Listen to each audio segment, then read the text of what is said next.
Hello everybody, my name is Kai Clark and I'll be reading 101 Dalmatians.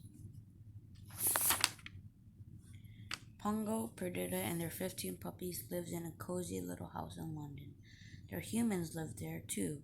Roger, who was tall and thin and played the piano, and Anita, who laughed a lot. They all got along splendidly and they were very happy. Then one day the doorbell rang and in came Cruella de Vil, Anita's old friend from school.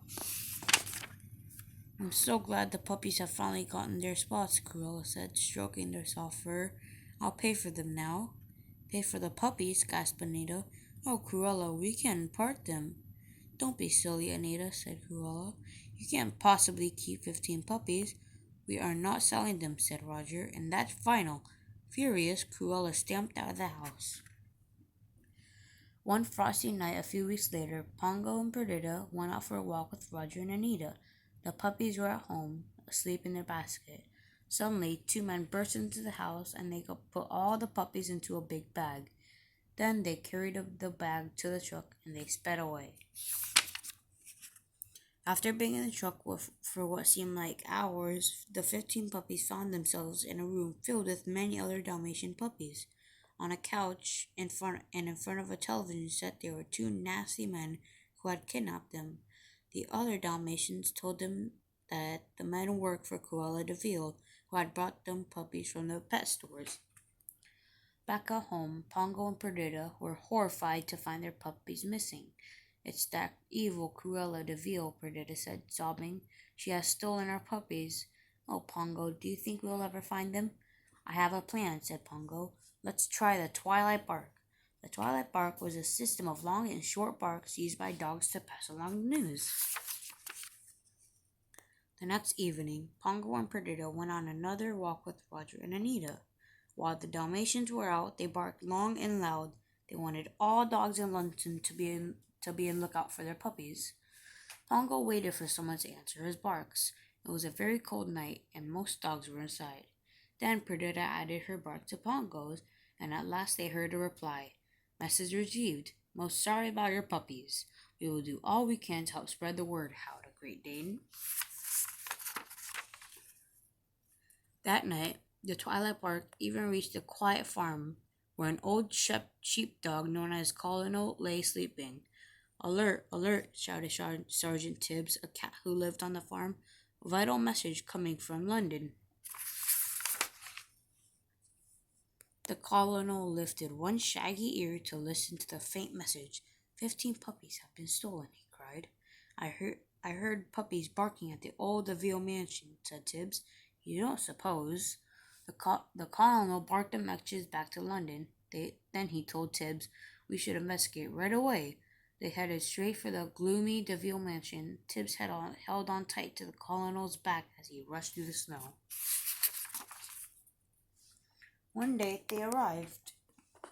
Tibbs climbed up to the colonel's shoulders. He peeked through an open window. Good night, said the cat when he saw all looking for the puppies. There are a whole lot of you. I'm looking for 15 puppies who were stolen from London.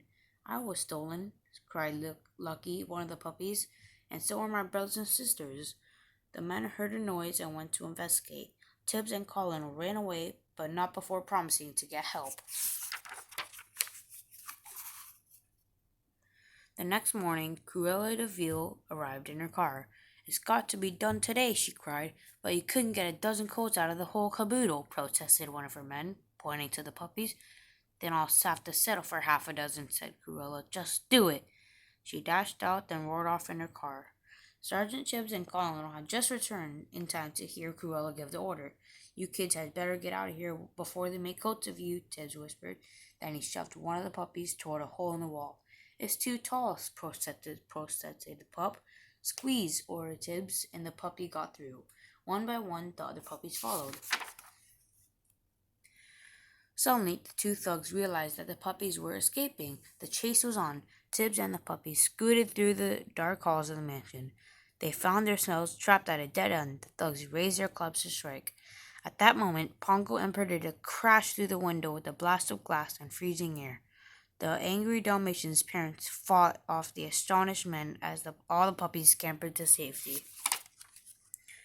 Once the dogs were safely outside, they thanked the colonel and Tibbs and said goodbye.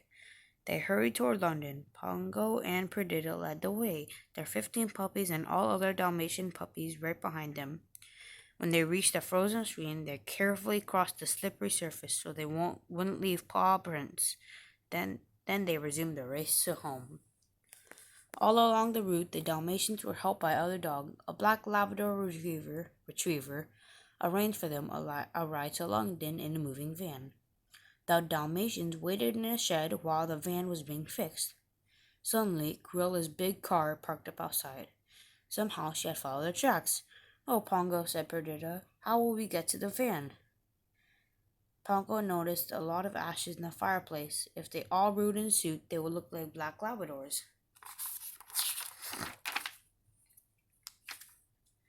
When the van was ready, the dogs marched outside. One after the other, the scoot-covered puppies lifted into the van.